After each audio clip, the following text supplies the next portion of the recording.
kenapa Allah itu tidak langsung mengabulkan, memudahkan, melancarkan apa yang menjadi keinginan kita. Pinginnya kita kan seperti itu, apa yang jadi keinginan kita itu langsung kita minta dan langsung kita dapat yang jadi keinginan kita, kan gitu kan.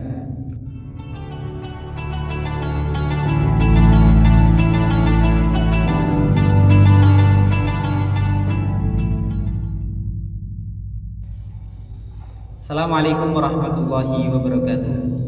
Bismillahirrahmanirrahim. Alhamdulillahirabbil alamin wassalatu wassalamu ala al-mab'uuts rahmatan lil alamin wa ala alihi wa ashabihi wa tabi'in wa tabi'in tabi'in lahum bi ihsanin ila yaumiddin. Amma ba'du. Sahabatku sekalian, dimanapun Anda berada, semoga kita senantiasa selalu dalam lindungan Allah Subhanahu wa taala dan selalu mendapatkan kasih sayangnya. Amin amin ya rabbal alamin. Jadi sahabatku sekalian, pada kesempatan yang baik ini saya akan menjelaskan, menguraikan tentang satu keterangan perihal video-video yang telah saya upload sebelumnya, telah saya unggah sebelumnya. Jadi pada Quran surah At-Taubah ayat 128, 129 ada banyak hikmah di video-video sebelumnya, di mana hikmah itu bisa kita amalkan, bisa kita laksanakan, bisa kita gunakan sebagai zikir atas semua hajat kita. Jadi pada video-video sebelumnya diantaranya saya menjelaskan tentang Quran surah At-Taubah, berikut kaifiyahnya, tata caranya.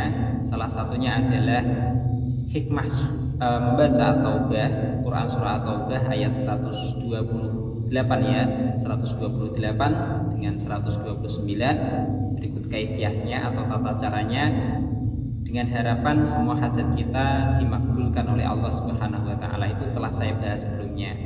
Lalu pertanyaannya, sudahkah kiranya sahabat sekalian merasakan apa yang sudah menjadi atau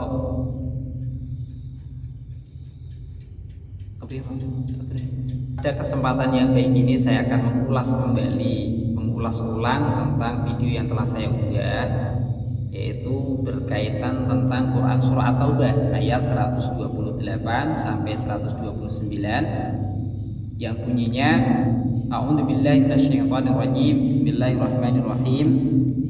Laqad ja'akum rasulun min anfusikum azizun 'alaihi ma anittum harisun 'alaikum bil mu'minina raufur rahim. Fa in tawallaw faqul hasbiyallahu la ilaha illa huwa 'alaihi tawakkaltu wa huwa rabbul 'arsyil 'azim.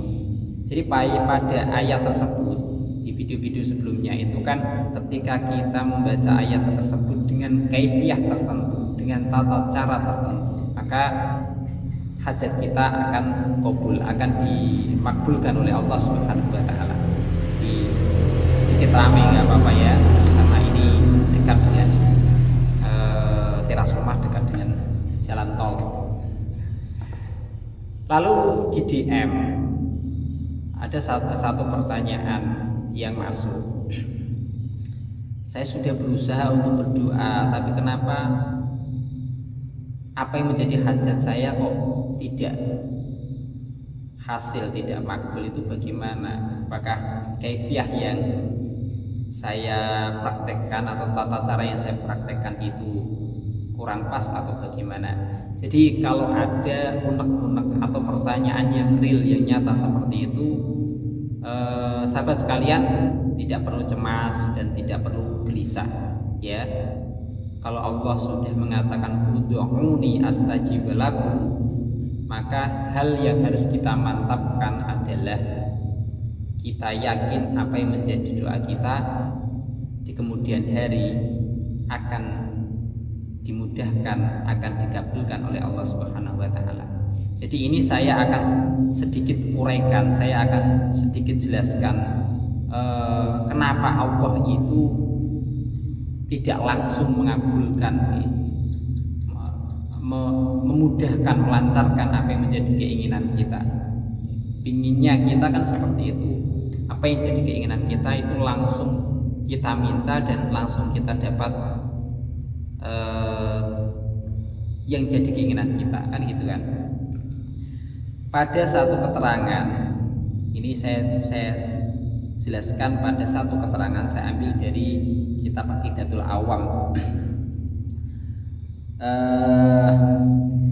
karya Syekh Al-Marzuki. Itu ada satu bait menjelaskan bahwa faqudratun iradatun sam'un basar hayatunil ilmu kalamun istama.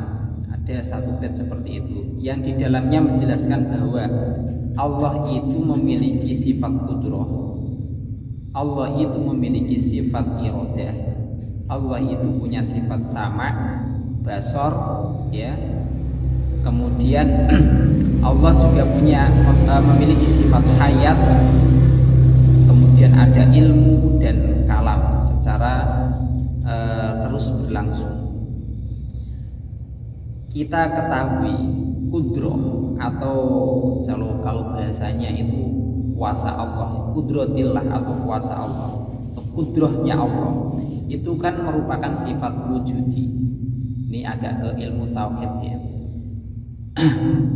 Lantaran kudroh ini masuk dalam sifat ma'ani. Kita tahu bahwa sifat Allah yang jumlahnya itu ada, sifat wajib Allah yang jumlahnya ada 20 itu kan dibagi menjadi 4 pembagian. Ada sifat nafsiyah, ada salbiyah, ada ma'ani, dan ada ma'nawiyah.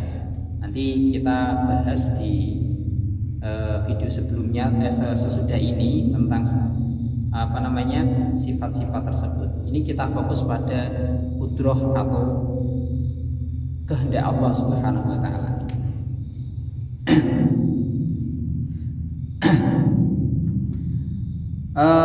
Sebagaimana yang telah kita ketahui bahwa semua sifat ma'ani itu merupakan sifat wujudi, ya.